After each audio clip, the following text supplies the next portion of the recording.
সম্মানিত দর্শক, আমন্ত্রণ জানাচ্ছি মেট্রোসেম টু দ্য পয়েন্ট অনুষ্ঠানে। আমি তারিকুল ইসলাম মাসুম।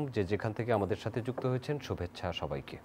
ভালো আছেন সেই প্রত্যাশা রেখে শুরু করছি আজকের অনুষ্ঠান। আজকের আলোচনার বিষয় ডক্টর ইউনূসের রাষ্ট্র সংস্কার কতদূর। এ বিষয়ে আলোচনার জন্য আমাদের সাথে স্টুডিওতে উপস্থিত আছেন বাংলাদেশ জাতীয়তাবাদী দল বিএনপির vice chairman doctor Asaduzzaman Ripon. আপনাকে স্বাগত। সম্মানিত দর্শক, আমাদের সাথে আরও উপস্থিত আছেন বাংলাদেশ সরকারের সাবেক সচিব এবং রাজনীতি বিশ্লেষক আবু আলম মোহাম্মদ শহীদ খান। আপনাদের দুজনকে স্বাগত। শুরুতে বলছিলাম ডক্টর ইউনূসের রাষ্ট্র সংস্কার কতদূর। রাষ্ট্র সংস্কারের জন্য এই সরকার, অন্তর্বর্তী সরকার, অনেকগুলো কমিশন গঠন করেছে রাষ্ট্রের বিভিন্ন অঙ্গ বা বিভিন্ন অর্গান সংস্কারের জন্য। সর্বোপরি তাদের উদ্দেশ্য তো রাষ্ট্র সংস্কার বা সরকার ব্যবস্থায় সংস্কার আনা বা রাষ্ট্রীয় ব্যবস্থাপনায় সংস্কার আনা। সেই সংস্কার কতদূর এই কয়দিনে আমরা দেখছি, এই বিষয়ে আলোচনা করব। আসাদুজ্জামান রিপন, আপনাকে দিয়ে শুরু করতে চাই। ধন্যবাদ আপনাকে। সংস্কারটা একবার জাস্ট আমরা যেটা দেখলাম যে সংস্কারের লক্ষ্যে 6টি কমিশন সরকার গঠন করেছেন, তো এবং সেটা 1 সদস্য বিশিষ্ট। সংস্কার তো আর একজনকে দিয়ে সংস্কার করা সম্ভব হবে না, এবং বোধহয় সেটা বোধহয় অক্টোবর 1 তারিখ থেকে তার বোধহয় কাজ শুরু করবেন। তো মিনওয়াইল এখন আদার মেম্বার্স কারা তারও আমরা জানি না। তাদের সংস্কারে কি মানে কাঠামোটা কি, কাঠামো বলতে বোঝাচ্ছি লক্ষ্য উদ্দেশ্য এটা এগুলো মানে কোনো ব্যাপক আলোচনাই নেই। পার্টিকুলারলি যেই 6টি সংস্কারের কমিটির কথা বলেছে, সেই কমিটির প্রধানরাও কিন্তু তাদের পরিধি সম্পর্কে বলেননি কিছু। তো আবার এদিক দিয়ে শুনতে পাচ্ছি যে আপনার ডিসেম্বরের মধ্যে, মানে অর্থাৎ এই বছরের মধ্যে সংস্কারের প্রস্তাবনাগুলো পাওয়ার পরেই নাকি আপনার নির্বাচন নিয়ে কথা হবে, নির্বাচন কবে হবে না হবে।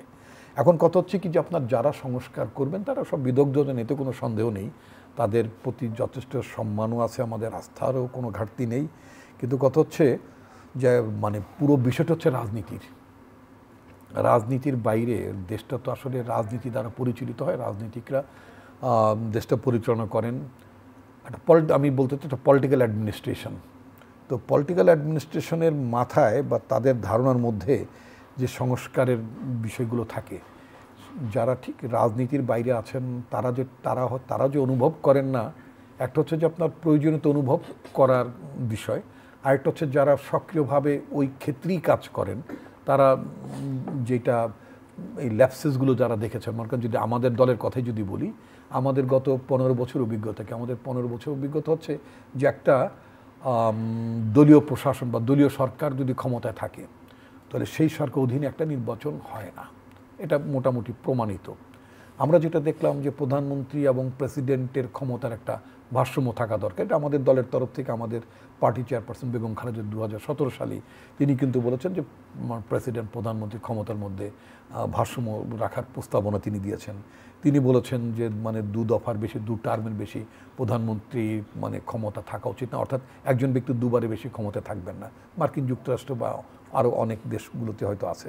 আচ্ছা, তো এই জাতীয় আপনার রাষ্ট্র মেরামত বলেন বা রাষ্ট্র সংস্কারের কথা বলেন, আমাদের বাচ্চা ছেলের এক সময় 2015 সালে তারা রাষ্ট্রের মেরামত চলিতেছে বলিয়া তারা মানে কি বলে পোস্টার অসুবিধার জন্য দুঃখিত, অসাময়িক অসুবিধার জন্য দুঃখিত, অনেক অনুপ্রেরণাদায়ী বক্তব্য আমাদের বাচ্চাদের কাছ থেকে আমরা দেখেছি। তো সব কিছু মিলে রাষ্ট্রের যে একটা মানে মানে মানে মেরামত বা একটা সংস্কার যেটাই বলেন না কেন, এটার যে দরকার, এটা কিন্তু মোটামুটি আমার মনে হয় যে সবাই মোটামুটি উপলব্ধি করেন, অনুভব করেন। এবং এই অনুভূতির তরফ থেকেই কিন্তু আপনার রাজনৈতিক দল হিসেবে, যেহেতু আমি একটা রাজনৈতিক দল করি, আমার দলের তরফ থেকে কিন্তু সুনির্দিষ্টভাবে প্রস্তাবনাগুলো দেওয়া আছে। সর্বশেষ আমাদের পার্টির ভারপ্রাপ্ত প্রধান জনাব তারেক রহমান তিনি কিন্তু একটা 31 দফার একটা রূপরেখা, তিনি রাষ্ট্র মেরামত সংস্কারের লক্ষ্যে একটা 31 দফার একটা আউটলাইন তিনি দিয়েছেন। এখন এই যে আমরা যে 31 দফাটি দিয়েছি, এই জায়গায় যে সীমাবদ্ধ থাকবে সংস্কার, সেটাও আমি আপনার সাথে যুক্ত করি। তিনি আজও ঝিনাইদহে একটি রাজনৈতিক সমাবেশে ভার্চুয়ালি বক্তৃতা করেছেন। সেখানে বলেছেন জনগণের আস্থা ধরে রাখতে সংস্কারের রোডম্যাপ স্পষ্ট করতে হবে। এক্স্যাক্টলি। তো এখন রাষ্ট্রের সংস্কার প্রয়োজনটা আমরা অনুভব করি, মানে দল হিসেবে আমরা অনুভব করি। এখন তো আমরা তো সরকারে না, আমরা তো রাষ্ট্র সংস্কারটা আমরা করে দিতে পারবো না। সংস্কারের ধারণাটি, সংস্কার সম্পর্কে আকাঙ্ক্ষাটা কি হওয়া উচিত, সেগুলো মোটামুটি আমরা একটা আউটলাইন করেছি। কিন্তু সরকারের তরফ থেকে যারা দায়িত্বপ্রাপ্ত, যারা বলছেন সংস্কার করতে তারা চান, যারা এটাকে এজেন্ডা হিসেবে নিয়েছেন, তাদের কাজটা আরো নানান বিষয় আমরা আলোচনা করব। তাদের কাজটা আমার কাছে মনে হচ্ছে খুব স্লো যাচ্ছেন তারা। আবু আলম মোহাম্মদ শহীদ খান, রাষ্ট্র সংস্কার বিষয়ে একটু কথা বলে সামগ্রিক জাতিসংঘ থেকে ভাষণ দিয়ে ডক্টর মোহাম্মদ ইউনূস ফিরছেন, জাতিসংঘে অধিবেশনে ভাষণ দিয়েছেন, এর বাইরেও সাইডলাইনে অনেকগুলো কথা হয়েছে, সে বিষয়ে আমরা আলোচনা করব। রাষ্ট্র সংস্কার তো খুবই প্রয়োজনীয় হয়ে পড়েছিল, কারণ আমাদের যে সংবিধান এবং সংবিধানের মধ্য দিয়ে যে আমাদের যে নির্বাচনী ব্যবস্থা এবং যেভাবে নির্বাচনী ব্যবস্থাকে পুরো তছনছ করে দিয়ে একতরফা নির্বাচন, আমরা 14, 18, 24-এর কথা যদি আমরা চিন্তা করি, এই সব মিলিয়ে কিন্তু রাষ্ট্রের যে সংস্কার প্রয়োজন এই ব্যাপারে আমাদের মানুষেরা কিন্তু একমত। রাজনৈতিক দলগুলো যেমন একমত, মানুষ, ছাত্র, জনতা সবাই এটা চায়। তো এখন ছাত্র জনতার গণ অভ্যুত্থানের মধ্য দিয়ে যে সরকারটা গঠিত হয়েছে গত 7ই আগস্ট, সেই সরকারটি গঠন হওয়ার পর থেকে তাদের প্রধান এজেন্ডা হয়ে গেছে যে তারা কিছু কিছু সংস্কার আনবেন। কেন তাদের প্রধান এজেন্ডা এটা হয়েছে? যে আমরা রাজনৈতিক দলগুলোকে ক্ষমতায় থাকতে দেখেছি, আমরা স্বৈর শাসনও দেখেছি, রাজনৈতিক দলের শাসনও দেখেছি। রাজনৈতিক দলগুলো কোনো অজানা কারণে বা তাদের অক্ষমতা হতে পারে, তাদের সীমাবদ্ধতা হতে পারে, বা তারা চায়নি হতে পারে, এসব কারণে তারা যে সংস্কারগুলো দরকার রাষ্ট্র পরিচালনার জন্য, আধুনিক গণতান্ত্রিক মানবিক একটা রাষ্ট্র গড়ে তোলার জন্য, তারা সেগুলোতে খুব বেশি ইন্টারেস্টেড হয়নি। যেমন ধরেন 90-এর গণ অভ্যুত্থানের পরে 3 জোটের রূপরেখা ছিল, 71-এর মুক্তিযুদ্ধের পরে একটা সংবিধান আমরা পেয়েছিলাম, বা 24-এর গণ অভ্যুত্থানের কথা যদি চিন্তা করি, তাহলে গোলটা কিন্তু মোটামুটি একই রকম। গোলটা কি? গোলটা হচ্ছে একটা আধুনিক গণতান্ত্রিক মানবিক কল্যাণমুখী বৈষম্যহীন বাংলাদেশ। সেই গোল 71-এর মুক্তিযুদ্ধের সময় ছিল, সেই গোল 90-এর গণ অভ্যুত্থানের সময় ছিল, 24-এর গণ অভ্যুত্থানের, ছাত্র জনতার অভ্যুত্থানের গোল কিন্তু একই। তো এই গোল যে পূরণ হয়নি, মানে একই কারণে যে 2বার 3বার মানুষকে রক্ত দিতে হয় এবং বারবার দিতে হয়। অভ্যুত্থান তো একবার হয়, মানে অভ্যুত্থান তো আর সারা বছর ধরে হয় না। যে এরশাদ সাহেবের বিরুদ্ধে অভ্যুত্থানে কি 8 বছর ধরে মানুষ রক্ত দেয়নি? রক্ত দিয়েছে। যেমন 24-এর গণ অভ্যুত্থানের জন্য গত 15 বছর রক্ত দিয়ে নেই যে রাজনৈতিক দলগুলো ছিল, তার আন্দোলন করেছে। 24-এর আমি একটা বিষয় আপনার সাথে যুক্ত করতে চাই। আপনি বলেছেন 7 আগস্টের যে সরকার এসেছে তাদের কিছু এজেন্ডা আছে। ইতিমধ্যে আমাদের অন্তর্বর্তী সরকারের প্রধান উপদেষ্টা ডক্টর মোহাম্মদ ইউনূস জাতিসংঘের সাইডলাইনে ক্লিন্টন ইনিশিয়েটিভে তিনি একজন মাস্টার মাইন্ডকে পরিচয় করিয়ে দিয়েছেন, যে তিনি বাংলাদেশের যে এই ছাত্র গণ অভ্যুত্থানটা হয়েছে তার মাস্টার মাইন্ড, এবং তিনি এটা সুচারুরূপে পরিচালনা করেছেন এবং ওয়েল প্ল্যান ছিল এবং প্ল্যান বাস্তবায়ন হয়েছে। সেজন্যই আজ এই অবস্থায় এই সরকার আসতে পেরেছে। আমি যা সংস্কারের ব্যাপারে আর 2 লাইন বলে শেষ করেছি, মানে তাহলে সংস্কার প্রয়োজন আছে, এবং রিপন সাহেব যেটা বললেন যে সংস্কারের জন্য তাদের দল তো অনেক সেটা দেখতে হলে তো আমাদের ডিসেম্বর পর্যন্ত অপেক্ষা করতে হবে। সেখানেই আমি কথাটা বলছি যে আপনি এই যে স্লোথ গতির কথা বলছেন, স্লোথ গতি কেন? যে যখন আপনি নির্দিষ্ট করতে পারলেন যে একজন ব্যক্তি এই সংস্কারের কমিটির প্রধান হবেন, তো সংস্কার কোথায় হচ্ছে? নির্বাচন কমিশন, বিচারালয়, সংবিধান, প্রশাসন, পুলিশ। তো এই যে মূল জায়গাগুলো আপনি চিহ্নিত করলেন আর একজনকে বললেন, সেদিন বোধহয় 17 তারিখ বা কোনো তারিখ ছিল, কয়েকদিন হয়ে গেল, সেদিন আপনি পুরাটা না করে বললেন 1 তারিখে যে আমি এটা ঘোষণা করব। তো স্লোথ মানে ওইখানেই তো স্লোথ। সাধারণত কী দেখি আমরা, যখন আপনি সিরিয়াসলি কোনো সংস্কার বা কোনো কিছু করবেন, কমিটি করবেন, সেই কমিটি নিয়ে আপনি আলোচনা করবেন, আলোচনা করার পরে কমিটিটা ডিক্লেয়ার করবেন। আচ্ছা ঠিক আছে, আমাদের সময় লাগতে পারে 13 দিন 14 দিন, আমরা লোকজন বাছাই করবো, অমুক করবো, তমুক করবো, করলাম। এরপরে জিনিসটা হলো যে আপনি বললেন 3 মাস তারা সংস্কারের কাজটা করবেন, 3 মাস পরে এই সংস্কার নিয়ে রাজনৈতিক দলের সাথে আলোচনা করব। এইখানে আমার একটা মৌলিক কোশ্চেন আছে যে সংস্কার যারা নিয়ে কাজ করবেন তারা তো কনসালটেন্ট না ভাই। আমি তো কোনো ফরেন কনসালটেন্টকে এখানে নিয়োগ করছি না যে ভাই আমরা করতে পারছি না, তোমরা এসে আমাদেরকে। আমরা অনেক ফরেন কনসালটেন্ট বিভিন্ন কারণে নেই, কিন্তু আমরা তো এই সংবিধান জন্য বা বিচার বিভাগের জন্য, পুলিশের জন্য, প্রশাসনের জন্য আমরা কোনো ফরেন কনসালটেন্ট নিচ্ছি। আমরা বাংলাদেশে যাদেরকে উপযুক্ত বিদগ্ধজন যারা আছেন, যারা এগুলোতে কাজ করেছেন, যাদের এই আইডিয়া আছে, তাদেরকে নিচ্ছি। সুতরাং তারা কি প্রথম দিন থেকে কেন সকল শ্রেণীর পেশার মানুষের সাথে কথা বলবে না? কেন? সেখানে রাজনৈতিক দলের সাথে প্রথম দিন থেকে কথা বলা যায়। কেন 3 মাস ওয়েট করতে হবে রাজনৈতিক দলের সাথে কথা বলতে? কেননা এই সংস্কারগুলো যেটা রিপন সাহেব বলছেন একেবারে এগুলো হলো পলিটিক্যাল এলিমেন্ট প্রত্যেকটাই। আপনার প্রথম এলিমেন্টটা কি? প্রথম এলিমেন্টটাই হলো এই দেশে ভালো মতো নির্বাচন হয় না, মানুষ ভোট দিতে পারে না, এবং ভোট দিতে না পারাকে কেন্দ্র করেই কিন্তু প্রধান ক্ষোভ। আরও অন্যান্য অনেক ক্ষোভ আছে, আপনার বিভিন্ন আইন আছে, কালাকানুন আছে, অত্যাচার, নির্যাতন, সব কিছু কিন্তু ওই যে ভোটের মাধ্যমে সরকার পরিবর্তন। আমরা শান্তিপূর্ণ উপায় সরকার পরিবর্তনে বিশ্বাস করি না, আমরা তত্ত্বাবধায়ক সরকারটাকে ফেলে দিলাম। ওইখানে কিন্তু সমস্ত জিনিসের গোড়া।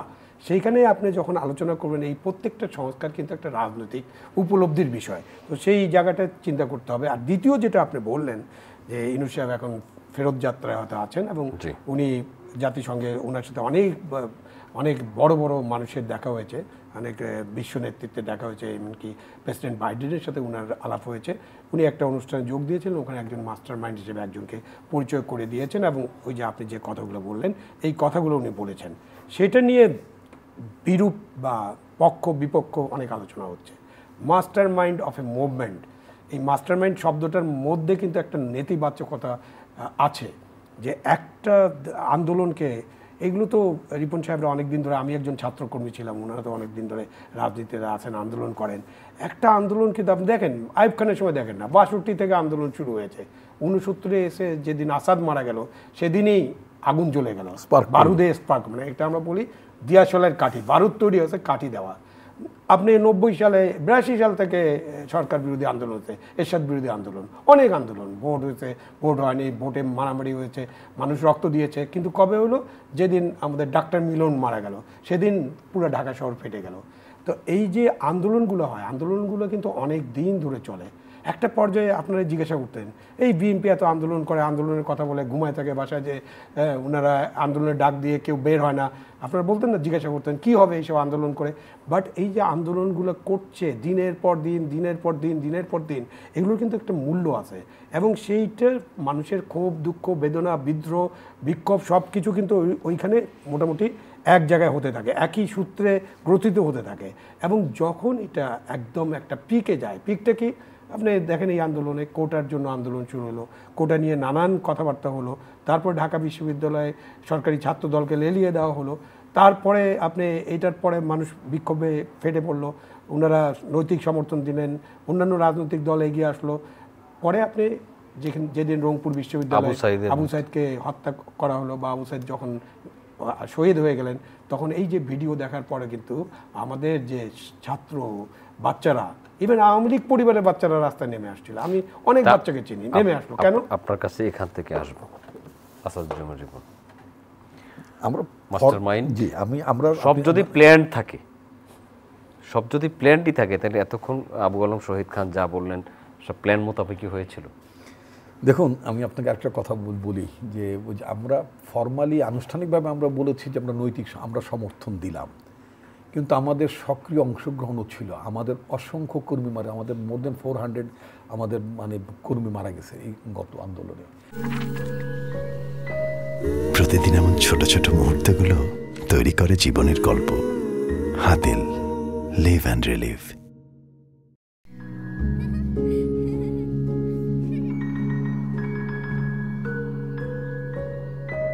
প্রতিদিন এমন ছোট ছোট মুহূর্তগুলো তৈরি করে জীবনের গল্প। Hatil, live and relive. আমাদের চকরিয়াতে গতকালকে আমাদের স্ট্যান্ডিং কমিটি মেম্বার, তার নিজের নির্বাচনের এলাকা ওয়াসিম বলে একটা ছেলে, আমাদের ছাত্রকর্মী, আমাদের একেবারেই সাংগঠনিক কর্মী, তার বাড়িতেও গতকালকে তার পরিবারের সাথে দেখা করতে গিয়েছেন। এরকম অসংখ্য, আমি নিজে অনেকগুলো পরিবারের সাথে দেখা করতে গিয়েছি, আমাদের দলের কর্মী, তাদের দলের তরফ থেকে সহানুভূতি, সমবেদনা জানানো বা তাদের সহযোগিতা, তাদের পাশে দাঁড়ানো ইত্যাদি আমরা করেছি।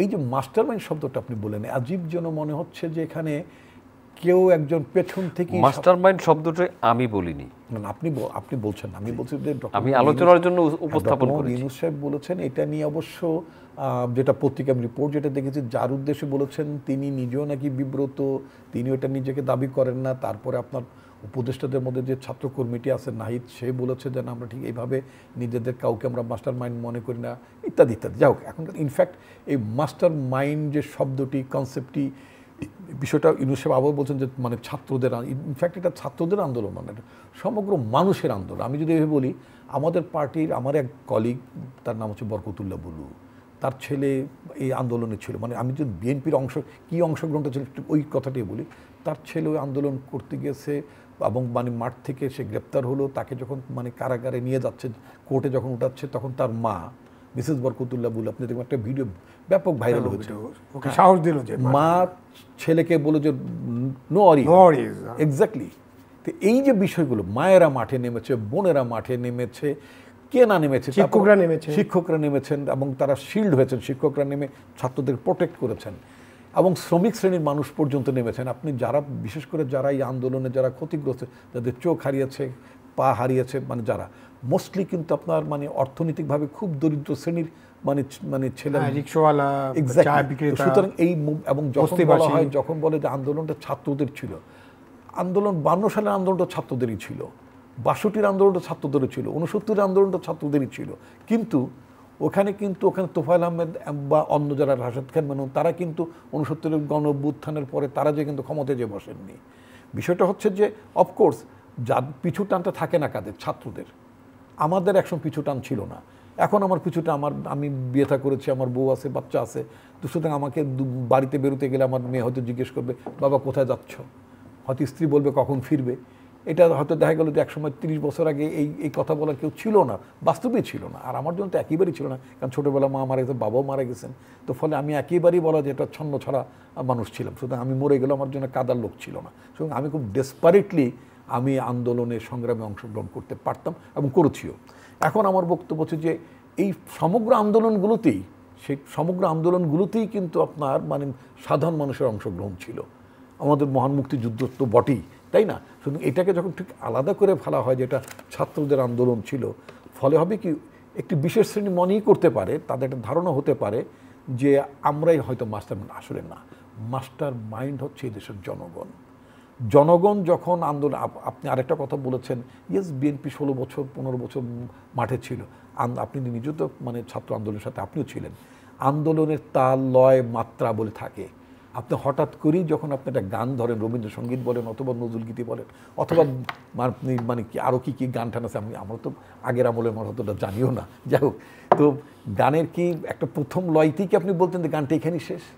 তার তাল আছে, তার মাত্রা আছে তো। আন্দোলনেরও তাল, লয়, মাত্রা থাকে। আপনি জানেন যে আমরা এরশাদ সাহেবের বিরুদ্ধে যখন আন্দোলন করতাম, আমরা একসময় 96 ঘন্টা একটানা হরতাল করেছি না? এরশাদ পড়েছে না।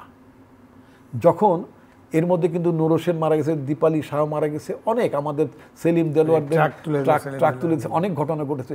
ইউনিভার্সিটি বহুবার আপনার মানে সাইনেডাই হয়েছে নাকি, এগুলো হয়েছে তো নাকি? আমাদের ইউনিভার্সিটি হলের ভিতর ঢুকে পুলিশ নির্বিবাদে মানে পিটিয়েছে, ধরে নিয়ে গেছে, অনেক ঘটনাই তো। সেই 14 ফেব্রুয়ারি যদি বলি, এরকম ঘটনাগুলো তো আমরা তো ওই সময়কার।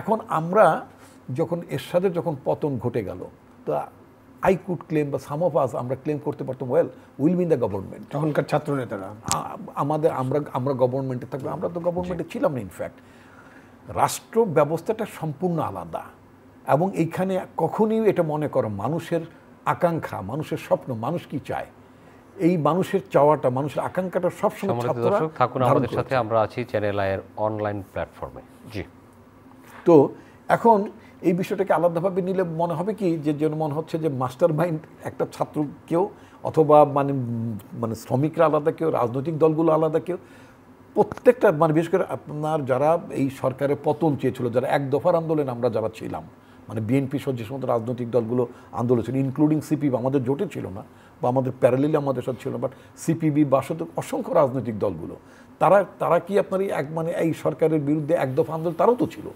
শুধু সমস্ত রাজনৈতিক দলগুলো যখন একাট্টা হয়ে যায়, তো এই মানুষজন তো আলটিমেটলি তখন কি শাসক এবং তার বিরোধী পক্ষ দুটো ক্লাস হয়ে যায়। এখনো কি তাই? হ্যাঁ, এখন তো শাসক, আমরা তো বর্তমান শাসককেই তো আমরা মনে করি it is the outcome of our movement, আমাদের আন্দোলনের ফসল হচ্ছে এই সরকার। সুতরাং আমরা তো মনে করি না শাসক এবং বিরোধী পক্ষ আলাদা, তা আমরা মনে করি। আপনারা এখন শাসক পক্ষ আমরা বলবো না, কারণ আমরা মনে করি যে আমরা এই যে এখন যারা আমরা তো একটা নির্দলীয় নিরপেক্ষ সরকার চেয়েছি, তাকে আপনি যেই নামে ডাকেন না কেন, তত্ত্বাবধায়ক বলেন, অন্তর্বর্তীকাল তো মানে হচ্ছে ইন বিটুইন একটা গভর্নমেন্ট, একটা গভর্নমেন্ট ছিল আর একটা গভর্নমেন্ট আসার মধ্যখানে যে গভর্নমেন্ট থাকবে, এটা একটা অন্তর্বর্তীকালীন, একটা ইন্টারমিডিয়েট গভর্নমেন্ট। সুতরাং এই গভর্নমেন্টটা তো আমাদের আন্দোলনের ফসল, আমরা চেয়েছি। আমরা তো একটা আওয়ামী লীগ গভর্নমেন্টকে আমরা তাড়াতে চেয়েছি, তা তাড়িয়ে তো আমরাই বসতে পারবো না, সংবিধান তা বলে না। সত্যি কথা, নির্বাচন দিয়ে জনগণের ম্যান্ডেট নিয়ে তো আমাকে ক্ষমতায় আসবো আপনার কাছে। সেই ম্যান্ডেট নেওয়ার জন্য আমরা একটি তদারকি সরকার বলেন, অন্তর্বর্তীকালীন সরকার, তাদের যেটা আমাদের নেতা তারেক রহমান যে কথাটি বলেছেন যে কি সংস্কারটা হবে, সেটাও তো একটা রোডম্যাপ থাকা উচিত। আপনি শিক্ষায়, নির্বাচনে, রাজনীতিতে, প্রশাসনে কোন কোন বিষয়গুলো করবেন। যেমন ফর এক্সাম্পল, আমি যদি আপনাকে ছোট্ট একটা উদাহরণ, আমি একটা মিনিট নিয়ে, যেমন মনে করেন আমাদের প্রধান উপদেষ্টা জাতিসংঘে ফিলিস্তিন রাষ্ট্র নিয়ে কথা বলেছেন, খুব ভালো কথা, কিন্তু আমি খুবই খুশি হতাম যদি শুধুমাত্র ফিলিস্তিন রাষ্ট্রের কথা তিনি বলতেন। আমরা যে দুটি রাষ্ট্র, ফিলিস্তিন এবং ইসরায়েলের কোএক্সিস্টেন্স, যে মানে আপনার 2 স্টেট সলিউশন, এটা কি আমার রাষ্ট্রীয় পলিসি? না, এখন পর্যন্ত আমি সেটা বলছি, এখন পর্যন্ত না। সুতরাং প্রফেসর ইউনূস উনি 2 স্টেট সলিউশনের কথা বলেছেন, কিন্তু সেটা আরও ভালো হতে পারতো। এই পর্যন্ত বিঘোষিত নীতি এই দেশের রাজনৈতিক দলগুলো, সেটা তো আমরা স্বাধীন ফিলিস্তিন রাষ্ট্র দেখতে চাই। এটা হলো খুব ক্লিয়ার কাট কথাবার্তা, তাই না? এই জাতিসংঘের এই সম্মেলন যখন চলছে, জাতিসংঘে নেতানিয়াহু ভাষণ দিচ্ছেন, তখনই হিজবুল্লাহর প্রধান হাসান নাসরুল্লাহকে বৈরুতে বিমান হামলা করে হত্যা করা হয়েছে ইসরায়েলের পক্ষ থেকে। একটা হচ্ছে যে ইসরায়েল রাষ্ট্র হিসেবে, আমি ব্যক্তিগতভাবে অ্যাজ এ মুসলিম ইসরায়েল রাষ্ট্র হিসাবে ইসরায়েলকে রাষ্ট্র হিসেবে স্বীকার করি না, সোজা কথা। ইসরায়েলের এক্সিস্টেন্সকে আমি স্বীকার করি না। ওইটা হচ্ছে আপনার একটা সোজা কথা, একটা দুর্বৃত্ত সম্প্রদায়, মানে আপনার ফিলিস্তিনের একটা বড় অংশ দখল করে একটা দখলদারি রাজত্ব তারা মানে কায়েম করে আছে। এবং আপনি দেখেন কতটা মানে আপনার ভয়াবহ ঘটনা, যেই জাতিসংঘের শান্তির কথা আলোচনা হয়, যুদ্ধবিরতির কথা আলোচনা হয়, যুদ্ধ বন্ধের কথা আলোচনা করা হয়, ঠিক সেই মুহূর্তে তারা কি করেছে, সবাইকে ভাষণ শুনতে যখন ব্যস্ত অথবা ভাষণ দিতে যখন এনগেজড আছেন মানুষ, ঠিক সেই মুহূর্তে তারা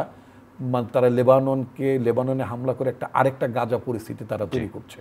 এবং সেখানে ওখানে হাসান নাসরুল্লাহ, যিনি আপনার হিজবুল্লাহর যিনি আপনার মানে প্রধান, মানে তাকে হত্যা করেছে বলে, আমি যতক্ষণ মানে অনলাইনে ছিলাম তখন দেখেছি মানে তাকে হত্যা করেছে বলে তারা দাবি করেছে।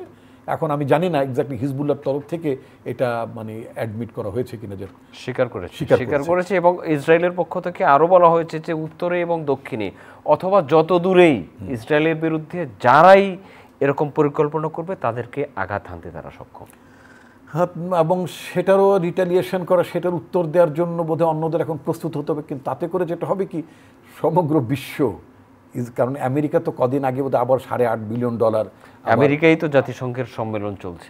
হ্যাঁ, আমেরিকা সব জায়গায় এই কথা বলছে, আপনার দেশের মানে এই ফিলিস্তিনের কথা বলছে না? বলছে না। তারা তো তাদের আগের নেতারা, তারা তো বাংলাদেশ নিয়েও কথা বলছে। তারা বারাক ওবামা যখন ছিলেন এবং ক্লিন্টন যখন ছিলেন, তখন তারা 2 স্টেট সলিউশনের কথা বলেছে। সেইখানে যদি তাই হতো, মানে তাদের ভাষা যদি সেটার যদি ঠিক হতো, তাহলে তো তারা ইসরায়েলকে সজ্জিত করার জন্য আরও $8.5 বিলিয়ন তারা দিতেন না।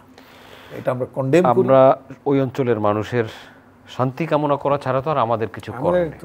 মানে বাংলাদেশ হিসেবে আমাদের কোনো রোল নেই, বাট আমাদের একটা ফরেন পলিসি থাকবে যেখানে আমাদের পরিষ্কার এবং দৃঢ়তা থাকতে হবে। ফরেন পলিসি চেঞ্জ হতে পারে, সেটাও আলোচনা করার দরকার ছিল। আমি রিপন ভাইয়ের সাথে একদম একমত যে আমাদের একটা বিঘোষিত ফরেন পলিসি আছে এই ব্যাপারে, যে আমরা স্বাধীন ফিলিস্তিন রাষ্ট্রের পক্ষে আছি ফ্রম দি বিগিনিং, মানে 54 বছরের ফরেন পলিসি।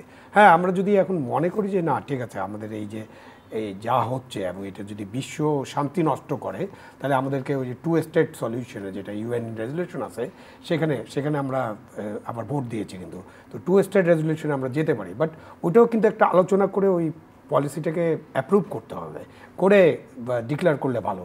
সেটা তো ঠিকই আছে, মানে আমরা ওখানে শান্তির জন্য অনেক কিছুই করতে পারি। একটু বাংলাদেশ, আমাদের মাননীয় সেনাবাহিনী প্রধান মাঝখানে রয়টার্সকে একটা সাক্ষাৎকার দিয়েছেন, সেখানেও কিন্তু তিনি 18 মাস পরে নির্বাচনের কথা বলেছেন, আবার জাতিসংঘের ওখান থেকে কেউ প্রধান উপদেষ্টার প্রেস সচিব বলেছেন যে সংস্কার হওয়ার 18 মাস পরে, মানে এটা নিয়ে একটা ধোঁয়াশা আছে এক ধরনের নির্বাচন কবে হবে বা কি। না, এরকম তো কিছু কিছু বিষয় তো ধোঁয়াশা সৃষ্টি হয়। যেমন ধরেন যে আপনি জাতির উদ্দেশ্যে ভাষণ দিয়ে ডিক্লেয়ার করলেন যে অমুকে আপনার একটা কমিটির সংবিধান সংশোধন কমিটি বা সংবিধান সংস্কার কমিটির প্রধান হবেন, তারপরে আবার আপনি একটা অর্ডার দিয়ে এটা বাতিল করে দিলেন।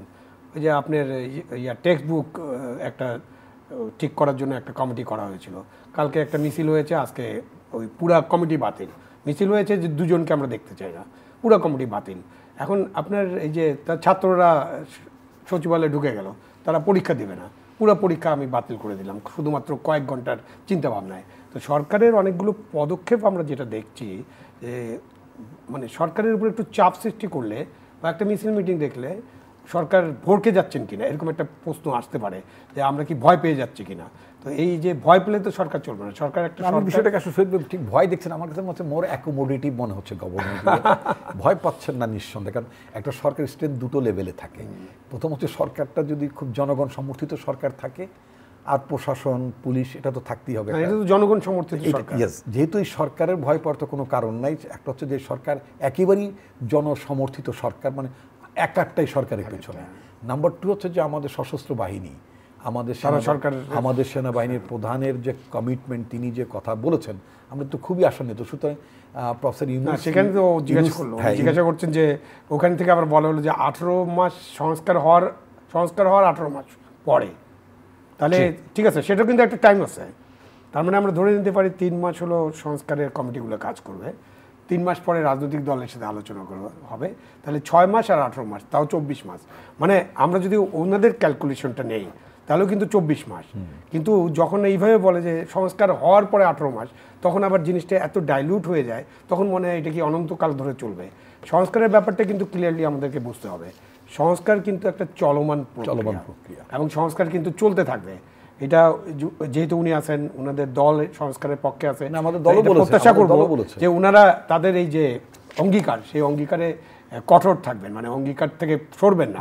সুতরাং এই সংস্কারগুলো চলতে থাকবে, কারণ আমরা অতীতেও দেখছি বেশ কিছু সংস্কার, বেশ কিছু আলোচনা, এটা পরে আর কেউ মানে না। আমি যদি একটু মনে করিয়ে দিই,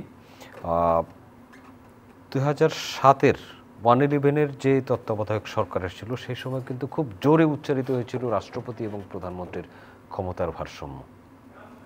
পরবর্তীতে যেই সরকার ছিল তারা কিন্তু সেই পরিবর্তনটি করেননি। না, 1/11-এর সরকার, ওইটা তো আলোচনা করলে অনেক ব্যাপক আলোচনা করতে হবে, আজকে আমাদের এত সময় নেই। 1/11-এর সরকারের ব্যাপারে তো নানান মত আছে। 1/11 সরকারের ব্যাপারে শেখ হাসিনা বলেছিলেন যে তাদের আন্দোলনের ফসল এই সরকার এবং তারা সব কিছু রেটিফাই করবেন, বাট উনি কি এটা করেছিলেন? উনি করেননি। তো 1/11-এর ওই যে 2 বছরের সরকার, ওইটা কিন্তু আমাদের সংবিধানে, যেমন আপনি জিয়াউর রহমান সাহেব যখন ক্ষমতা নিয়েছিলেন সেটা কিন্তু রেটিফাই হয়েছিল, এরশাদ সাহেব ক্ষমতা নিয়েছিলেন সেটা রেটিফাই হয়েছে। 1/11 কিন্তু এখনও রেটিফাই হয় না, সংবিধানের অংশ না 1/11-এর সরকার। তার মানে ওই অর্থে আপনি সংবিধান আলোচনা করলে বলতে পারবেন যে 1/11-এর পরে যে সরকারই আসছে সব সরকারই অবৈধ সরকার, রেটিফাই করেননি। তো যে কারণে ওই ফখরুদ্দিন ওনারা তো আসতে পারে না, ওই 2 ব্রিগেডিয়ার আছে না, আমিন সাহেব এবং আরেকজন, যারা দেশেও ফিরতে পারে না ওই ভয়ে, তার তো রেটিফাই হয়নি। এবং 1/11-এর সরকার অনেক কিছু করেছিল, সেটাও তো পার্লামেন্টে সব কিছু গ্রহণ করা হয়নি। যতটুকু ইচ্ছা গ্রহণ করা হয়েছে, আর অধিকাংশই 90% তাদের যে কাজকর্মের 90%, তারা যে অর্ডিন্যান্সগুলো করেছে 90% কিন্তু গ্রহণ করা হয়নি।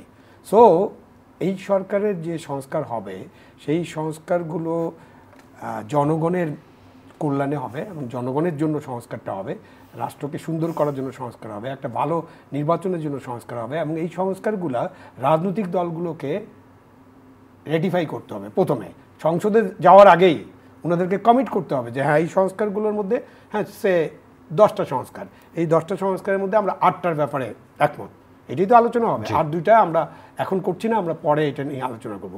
তাহলে এই 8টার ব্যাপারে ওনাদের ওপেন ডিক্লারেশন থাকতে হবে এবং তারপরে ওনারা যখন ভোটের মাধ্যমে একটা জনগণের সরকার প্রতিষ্ঠা হবে, তখন ওনারা সেই জিনিসগুলোকে চলমান রাখবেন। এখনো তো ভোটের মাধ্যমে জনগণের সরকার বলছি, এই জন্য আপনি প্রশ্ন করবেন এখনকার সরকারটা তাহলে কিসের সরকার? এখনকার সরকারটা ছাত্র জনতার গণ অভ্যুত্থানের ফলে তৈরি প্রতিষ্ঠিত একটা অন্তর্বর্তীকালীন সরকার। আর ভোটের মাধ্যমে জনগণের সরকার যখন হবে সেটা কিন্তু মেয়াদ থাকবে। এখন সংবিধানে 5 বছর মেয়াদ আছে, ওটা 4 বছরও হতে পারে, আমি জানি না কি হবে। যদি সংবিধান সংশোধন যেভাবে হবে সেভাবে মেয়াদ থাকবে। সুতরাং ইনাদের মেয়াদ তো ওইটা সংবিধান সংশোধনও তো নির্বাচিত সরকার অবশ্যই তাদের ওই যে রেটিফিকেশন না হলে তো কিছুই টিকবে না। সে ওই যে উনি যেটা বললেন যে আপনার রাষ্ট্রপতি এবং প্রধানমন্ত্রীর মধ্যে ক্ষমতার যে ভারসাম্য, এটা রেটিফাই করতে হবে। এখানে একটু টেকনিক্যালিটিস আছে এই সরকারের আপনার বৈধতা বা সরকারের কর্মকাণ্ডের বৈধতা নিয়ে আপনার 111 গভর্নমেন্টের সাথে মৌলিক একটা পার্থক্য আছে, যে আপনি যেটা বলছেন 111 গভর্নমেন্ট লেটার এটার কোনো র্যাটিফিকেশন হয়নি। আচ্ছা, কিন্তু এই গভর্নমেন্টের কিন্তু একেবারে ডে 1 থেকে ফরহাদ মাজার সাহেব একটা বক্তব্য তুলেছেন যে সরকারের সাংবিধানিক বা এই ধরনের কোনো বৈধতা নাই এইভাবে করার। তো আমি ওনার সাথে একটা সেমিনারে ছিলাম, আমি সেখানে আমি কন্ট্রাডিক্ট করেছি যে একটা ডক্ট্রিন অফ নেসেসিটি এই শব্দটি আমাদের সংবিধানে আছে, ছিল না, এখন বাদ দিয়েছে 150 ইজ নট দেয়ার, সেটি তো অসুবিধা ছিল বলেই 7 অনুচ্ছেদের কথা বলছি। হ্যাঁ, তো এইখানে আপনার দেখেন পৃথিবীর ইতিহাসে প্রধানমন্ত্রী বা সরকার প্রধানের বা রাষ্ট্রপ্রধানের পালিয়ে যাওয়ার ঘটনা আছে। একেবারে পাশের দেশে শ্রীলঙ্কা 2 বছর আগে এরকম পালিয়ে যাওয়ার ঘটনা আছে, তারা এখন আর ব্যাক করেন নাই, ব্যাক করেন না সাধারণত পলাতক শাসক সাধারণত ব্যাক করেন আর দৃশ্যপটে ফেরত আসেন, নজির নেই। শ্রীলঙ্কাও নেই, এখন দেখেন বামপন্থী একজন প্রেসিডেন্ট হয়ে গেছেন। হ্যাঁ, এটা একটা নতুন ধরনের একটা ফেনোমেনা। আচ্ছা, আপনার প্রধানমন্ত্রী পালালেন, আপনার স্পিকার পালালেন, ডেপুটি স্পিকার পালালেন, পুরা মন্ত্রিসভা পালালেন, সচিবদের মধ্যে অনেকে পালিয়েছেন, বাংলাদেশ ব্যাংকের গভর্নর পালিয়েছেন বলেই ধরে নিচ্ছে, কারণ তিনি আর ওখানে যান নাই। আচ্ছা, তারপর আপনার পুলিশের লোকরা তো অনেকেই পালিয়েছেন। তো এই যে এত পুরো গোষ্ঠী পুরো নেক্সাসটা যখন পালিয়ে যায়, এই ধরনের ঘটনা গিনিস বুক অফ রেকর্ডসও নাই, একটা বিরল ঘটনা। এই বিরল ঘটনার মধ্যে আমি নেগেটিভ অর্থে বিরল ঘটনা বলছি, এই বিরল ঘটনার পরিপ্রেক্ষিতে আপনার কি হবে 3 দিন তো 5, 6, 72 ঘন্টার মতো প্রায়, হ্যাঁ 72 ঘন্টার মতো প্রায় আপনার দেশে কোনো সরকার ছিল না, রাষ্ট্র একটা পতি ছিল বটে,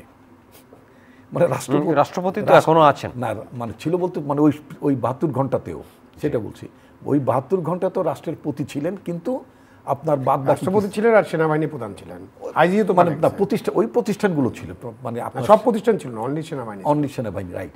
তো এখন কি হবে, আমি ওই বঙ্গভবনে সেদিন শপথ অনুষ্ঠানে ছিলাম, তো আমি খুব প্রথম বিস্মিত হচ্ছিলাম যে সাধারণত আপনার শপথ অনুষ্ঠান তো এরকম টাইম যেটা দেয় 8টায়, তো 8টাই 2-1 মিনিট হেরফের হয়, হেরফের হয়েছে। তো এই যে 2 ঘন্টার মতো, প্রায় 2 ঘন্টার মতো আপনার বিলম্বে আপনার হচ্ছে কি বলে শপথ হচ্ছে, কারণটা কি? কিছুক্ষণ পরেই আমি আমার পরিচিত যারা কনসার্ন তাদের কাছে যেটা জানলাম সেটা হচ্ছে যে আপনার প্রেসিডেন্ট রেফারেন্সে পাঠিয়েছে সুপ্রিম কোর্টে, হ্যাঁ সুপ্রিম কোর্টের রেফারেন্স পাঠিয়েছে, 17 পৃষ্ঠার একটা রেফারেন্স এসেছে যে এই কারণে আন্ডার দিস সার্কামস্টেন্স এই কারণে আপনার একটা অন্তর্বর্তীকালীন সরকার, হ্যাঁ this is the legal background of exactly. সুতরাং এই জনগণের সমর্থন, জনতার অভ্যুত্থান এবং লিগ্যাল, এক্স্যাক্টলি এই সরকারকে আমি লিগ্যাল মনে, এই সরকার ভেরি মাচ আপনার লিগ্যাল বেসিসের মধ্যে আছে, এটা অত্যন্ত আপনার সহি বিষয়, এতে কোনো সন্দেহ নাই। এখন বিষয় হচ্ছে সংস্কার, লিখন নিয়ে নানান ধরনের জার্গন চালু আছে, তাই না? যারা বৈষম্যবিরোধী ছাত্র আন্দোলনের যারা সমন্বয়ক অথবা সমন্বয়কের সমন্বয়ক একজন মুরব্বী আছে ওদের, তারা অনেকেই বলছেন যে এটা সংবিধান নতুন করে লিখতে হবে।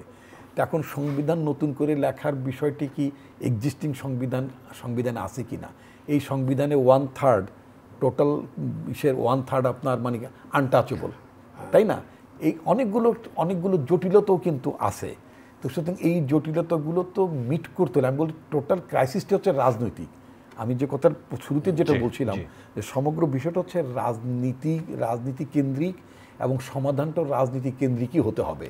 যদি পুনর্লিখন কতটা করা যাবে, কতটা নতুন করে করা সম্ভব, বা সংশোধন কি করতে পারবে, এই বিষয়গুলো তো রাজনীতি সংশ্লিষ্ট বিষয়, তাই না? তো রাজনীতিকদের সাথে আপনি আলোচনাটাই শুরু করলেন না। ওই যে আপনি যে কথাটা বলেন আপনার সাথে ভেরি মাচ একমত। ইট ইজ নট এ আপনার কনসাল্টিং এজেন্সির কোনো কাজ না, অথবা ইন্ডিভিজুয়াল কনসালটেন্টের কাজ না যে আমি 36 পৃষ্ঠার বা 360 পৃষ্ঠার একটা ডকুমেন্ট এখান দিয়ে মানে এই তেজগাঁ দিয়ে এখানে একটা ব্রিজ হতে পারে কিনা, অথবা এখান থেকে একটা কৃত্রিম খাল খনন করা যায় কিনা, এই ফিজিবিলিটি স্টাডি করার জন্য আপনার একজন ব্যক্তি দিয়ে যেতে পারবে, কোনো ফার্ম দিয়ে যেতে পারে, বাট তার ক্রেডিবিলিটি অ্যান্ড অ্যাকসেপ্টেবিলিটি নিয়ে বড় ধরনের একটা কোশ্চেন আছে। এই প্রশ্নে আমি মনে করি যে যারা দায়িত্ব নেবেন, আমি মনে নিশ্চয়ই হয়তো চিন্তা ভাবনা তাদের আছে, তারা হয়তো রাজনৈতিক দলগুলোর সাথে শুরু থেকে আলোচনা করে নেবে। কিন্তু সবচেয়ে যেটা আপনি যে প্রশ্নটা করেছিলেন যে মানে ভেরি প্রি প্ল্যান্ড মানে শুধু কথা ইংরেজি শব্দটা মেটিকুলাসলি প্রিপেয়ার্ড, অর এই যে আমি এটার সাথে খুব বেশি একমত নই। যদি প্রি প্ল্যান্ড এবং মেটিকুলাসলি হতো, তাহলে ইউনূস সাহেব, আমি এটা লেখার মধ্যে লিখছিলাম যে ইউনূস সাহেব তাহলে আর ওই মানে প্যারিসের অলিম্পিকে এনগেজ থাকবেন। উনি যদি জানতেন যে ওই দিন 5-6 মধ্যে শেখ হাসিনা ফল হয়ে যাবে, তাহলে উনি মানে প্যারিসের অলিম্পিক এনগেজ থাকতেন না। তারপরে যে আপনার উপদেষ্টাদের যে ইনক্লুশন দেখছি, তাতে করে আমার কাছে যেটা মনে হচ্ছে, এটা খুব মানে আমার ধারণা ছিল, তো আমি এই সরকারের যে পতন ঘটবে, আপনি জানেন, আপনি হয়তো দেখেছেন বা নাও দেখতে পারেন, আমি অনেকগুলো টকশোতে আমি দায়িত্ব নিয়ে বলছি, আমি খুব ওপেনলি 3-4 মাস আগে থেকেই, সরকারের পতন 3-4 মাস থেকে আমি খুব ক্যাটেগরিক্যালি বলছিলাম যে টাইম ইজ আপ, এই সরকারকে যেতেই হচ্ছে, দ্রুত তাকে নামতে হবে, ক্ষমতা ছাড়তে হবে তার। এটা মানে একেবারে বোঝা যাচ্ছিল বিষয়টা, মানে যেহেতু আমরা রাজনীতি করি, আমরা তো জ্যোতিষ না, রাজনীতির ঘটনা প্রবাহ গতিমুখগুলো অ্যানালাইসিস করলেই বোঝা যাচ্ছিল এই সরকার চলে যাবে। 1 তারিখে যখন আওয়ামী লীগ সভা মানে তাদের যে আগস্টের কর্মসূচি করতে পারলো না, স্থগিত করতে হলো, সেদিন বোঝা গেল যে মোটামুটি এখন ওই পেরেক মানে কফিনে পেরেক লাগাবার জন্য পেরেক ঠেরেক আনা হচ্ছে আর কি, বোঝা যাচ্ছিল। শুধু শেখ হাসিনা বুঝতে পারেন না, অত বুঝতে পেরেও গায়ের জোরে আরও কিছুদিন ক্ষমতা প্রলম্বিত করতে চেয়েছিলেন। এখন আমাদের জন্য বড় যে প্রশ্নটি হবে, আমি যেটা যেহেতু উনি দাবি করেছেন যে এটা খুবই ওয়েল ক্যালকুলেটেড, আমার কাছে মনে হয়নি এই মানে উপদেষ্টা ইনক্লুশনের মধ্য দিয়ে, তারপর যে সমস্ত কর্মসূচির কথা বলছেন, তারপরে আপনার মানে লোক বদল হচ্ছে, এখনও শুরু করতে পারছেন না। সাধারণত বিপ্লব পরিবর্তন হতে গেলে সব কিছুই আগে থেকে মোটামুটি ঠিকঠাক থাকে নাকি? আমরা গভর্নমেন্টে যাব ভবিষ্যতে, সম্ভাব্য আমার কারা মন্ত্রী হবে, এটা কি আমার মাথার মধ্যে থাকতে হবে না? থাকতে হবে তো। না, একটা রাজনৈতিক দল তো সেভাবে প্ল্যান করে। আমার এমপি সরকার থাকবে, এই সরকার তো রাজনৈতিক সরকার না, কিন্তু আমার কারণে যে ওই যে সেজন্য আমার কাছে মনে হচ্ছে যে খুব পরিকল্পিত ছিল বলে মনে হয়। ধন্যবাদ আসাদুজ্জামান রিপন, আবু আলম শহীদ খান, আপনাদেরকে অসংখ্য ধন্যবাদ। সম্মানিত দর্শক, এতক্ষণ আমাদের সাথে থাকার জন্য অনেক ধন্যবাদ। আগামী অনুষ্ঠান দেখার আমন্ত্রণ রইল, দেখা হতে পারে সেই অনুষ্ঠানে। ভালো থাকবেন সবাই, আপনাদের সবার জন্য অনেক শুভকামনা।